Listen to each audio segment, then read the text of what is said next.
53-54 বছরে বাংলাদেশে যত রাষ্ট্র ব্যবস্থা দেখছি, যত তন্ত্রমন্ত্র দেখছি, এই বুলি আর বুলি শুনতে শুনতে আমার দাড়ি পাকতেছে। 2 দিন পরে হয়তো মরে যাবো, আমাদের অনেক মুরব্বীরা মরেই গেছে, কিন্তু আর ডিজিটাল বাংলাদেশও দেখলো না, স্মার্টও দেখলো না, সবুজ বাংলাও দেখলো না, চুরি ডাকাতি ছাড়া আর কিছুই দেখলো না।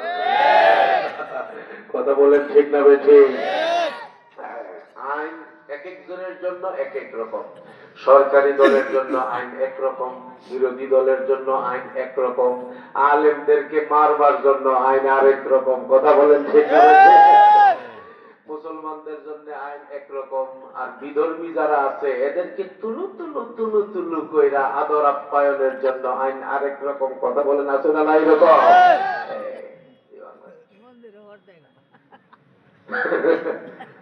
আবার আল্লাহ কেন জানেন? মাদ্রাসায় 2 বছর চাইছে, মসজিদে 1 গাড়ি ইট দিছে আল্লাহ। কথা বুঝতেছেন নাকি?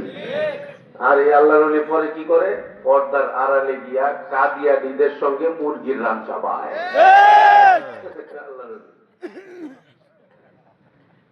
বলেন কোরআন কি অল্প কিছু জায়গায় না সব জায়গায়? সব জায়গায়। শাহরু রমাদানাল্লাযী উনজিলা ফীহিল কুরআন হুদাল লিন-নাস ওয়া বায়িনাতিন মিনাল হুদা ওয়াল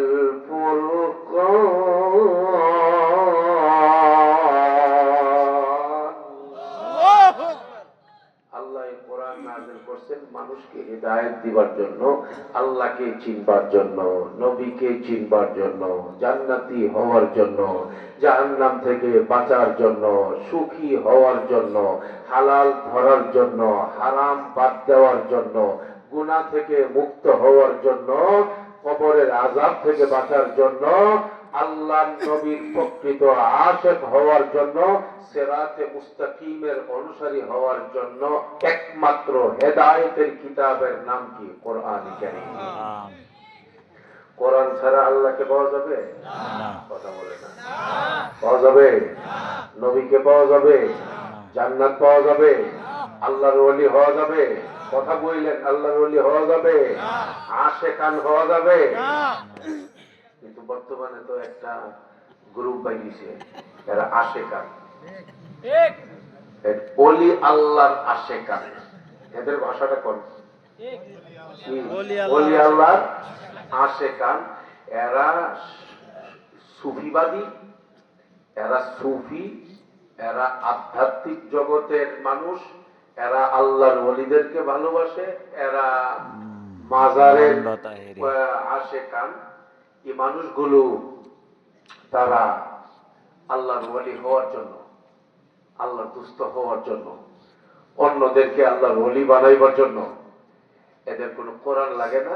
এদের আল্লাহর ওলি হওয়ার জন্য, হেদায়েতের জন্য, জান্নাতি হওয়ার জন্য, আল্লাহর দুস্থ হওয়ার জন্য এদের মাধ্যম হইল একটা, সেটা হইল গান আর বাদ্যযন্ত্র। এতদিন এটার আলোচনা অত গরম ছিল না। ওই আবুল্লারে যে ধরছে না, আবুল আছে না একটা আবুল, আবার সরকার সরকার করতে আবুল কি আবুল কি আবুল, এই আবুল আবুল মানে বুঝলেন না? আবুল মানে আবুল, আবুল মানে বাউল, বুঝলেন না? বাউল মানে বুঝলেন না? বাউল মানে পাগল, পেশাব পেশাব। বাউল মানে কি? পাগল। কি কপাল দেখছেন? কেমন নাম লয়ে লিছে? কপাল দেখ। পেশাব পাক জিনিস না নাপাক জিনিস? মসজিদের জিনিস না বাথরুমের জিনিস? একদম সাফ সুতরা নাম লয়ে লিছে।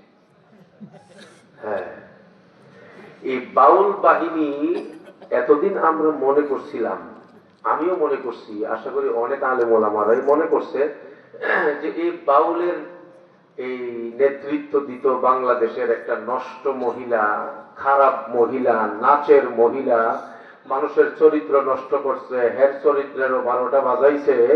এইরকম একটা মহিলা গত 15-16টা বৎসর এই বাংলাদেশে উৎপাত করছে, গান গাইছে, ঘুরা ঘুরা সংসদটাকেও সে নষ্ট করছে, ইসলামের বিরুদ্ধে কথা বলছে, শরীয়তের বিরুদ্ধে কথা বলছে, আলেমদের বিরুদ্ধে কথা বলছে, হেফাজতের বিরুদ্ধে সে কথা বলেছে।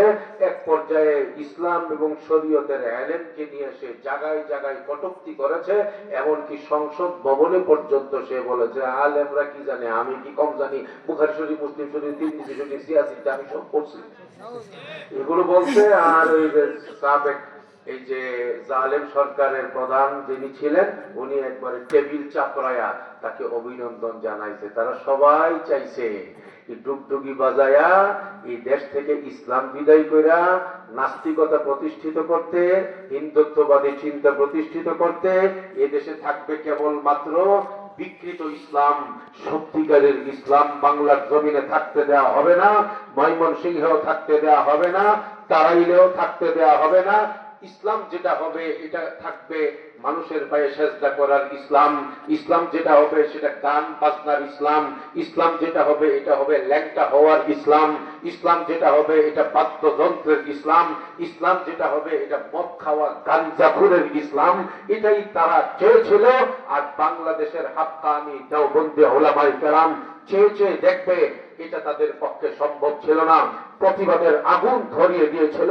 শেষ পর্যন্ত তখনকার সরকার আমাদের এই দেশের আলেম ওলামাদেরকে নির্মূল করবার জন্য, দমন করবার জন্য তারা আলেমদের নামে মামলা দিয়েছে, হামলা করেছে, জেলখানায় নিয়ে বন্দী করেছে, ইজ্জতের উপরে আঘাত করেছে, পরিবার ধ্বংস করার চেষ্টা করেছে, এমনকি কওমি মাদ্রাসাগুলোর দরজায় তালা লাগাইবার চেষ্টা করেছে।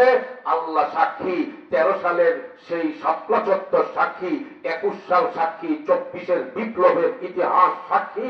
বাংলাদেশের কওমি দেওবন্দি উলামায়ে কেরাম তারা ফাঁসির কাস্টে ঝুলতে প্রস্তুত ছিল, বাতিলের সঙ্গে আপোষ করতে রাজি হয় না।